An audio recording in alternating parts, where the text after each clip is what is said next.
people, when they think about Virginia, they don't think about the shoe aspect. They don't think about the aspect of HYPEBEAST and hype and sneakers and all that. But like, it's truly there, and it's really like, it's an underground thing, and round two really brought it to light.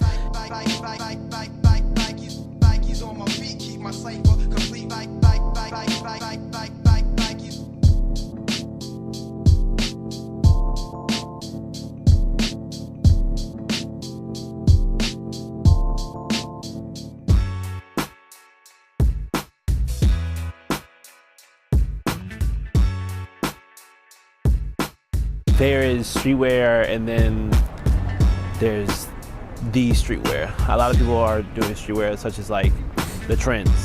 I don't think streetwear is more of a trend. I think it's more of a you doing something different. Like, it's like an underground thing. Like, people did it, but it was like under the radar. People didn't notice. And then when round two came, it was so big. Cause like back home, we don't have stores like that. Like, we have just regular shopping malls, and you get stuff from retail stores and stuff like that. And then once round two popped up, we heard about it on the end of the peninsula. People talking about, hey, have you heard about round two? Follow him on Instagram. And I follow him on Instagram, and I immediately was like, hey mom, we gotta go here. I got some money, let's go.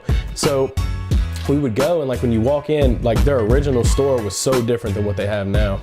And we went to the original store. You had to wait outside to get in, and there was a security guard at the door waiting.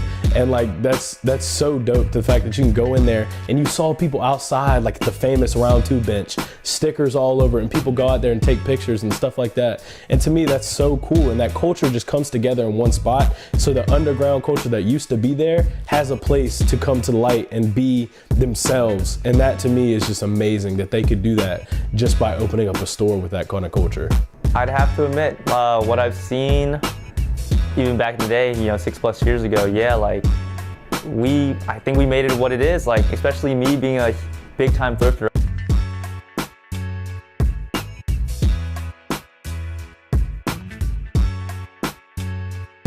I did that for 6 days a week. That was my full-time job. And like now working in here, I see like, yeah, there's like people are now doing a lot of thrifting, like they're selling their own. So like, it wasn't like that. I was able to go to the Goodwill bins where, there was stories when Sean dug up a hat and that hat's worth over $1,000. To me, that is so cool. Like the collecting process of it, that's what makes you a sneakerhead.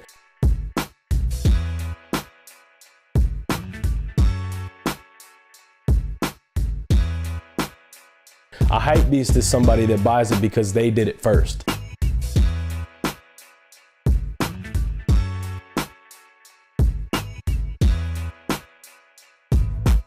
And because they want to be and they want to have what that person is and what that person has. Richmond is probably immersing itself in streetwear culture as a trend. Round two is actually a really good example of streetwear being brought to Richmond as far as one of its biggest influences. I would think that they definitely are a staple as to streetwear in Richmond and its culture. Retro Jordans and like just the super hyped up shoes, Yeezys and Off-White, yeah, became big. I want to say partially due to us. Like, now we're kind of the big name now outside of Richmond.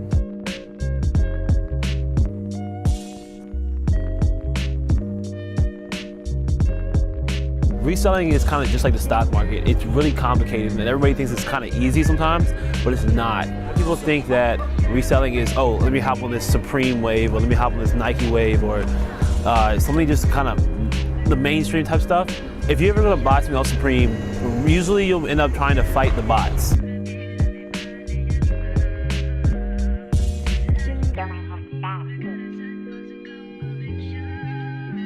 And that feels like a full-time job in and of itself, because they have bots that just pick it up. And that's why it sells so fast, more than it is humanly possible, because it's all robots.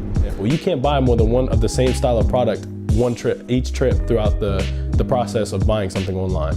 And Supreme sells out in 30 minutes. Like hot stuff, box logos are ridiculous. They sell out in 2 seconds because the bots that buy box logos, people younger than me, younger than you, they could be 12 years old and YouTube how to make a bot on Supreme, buy stuff for $180 and sell it for $350, easy.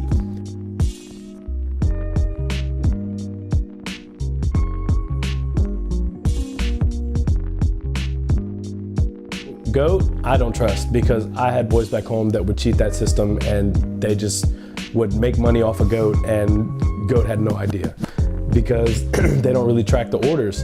At least they didn't used to. So he would post a picture of his shoes, put them on there, get the money, and never send the shoes out, and do it again. And I would never trust GOAT because of that reason. If I hadn't had that insight though, I probably would have been all over it. A lot of people that sell make bunches of money selling on StockX and on GOAT.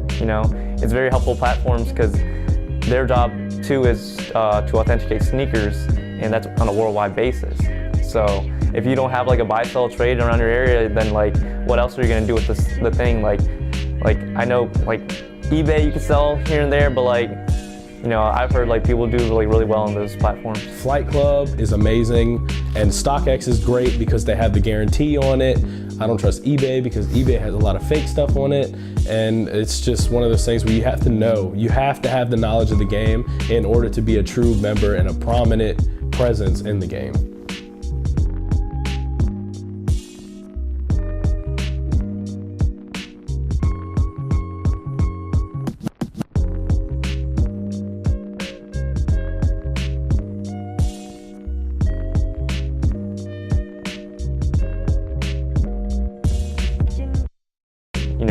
People appreciating it and actually enjoying the pieces, not only because of the resale value, but the hype itself to flex, this and that. We moved on, we carry a lot of designer as well, but we stayed true to our roots. A lot of Jordans, a lot of vintage clothing, but the hype pieces help. So.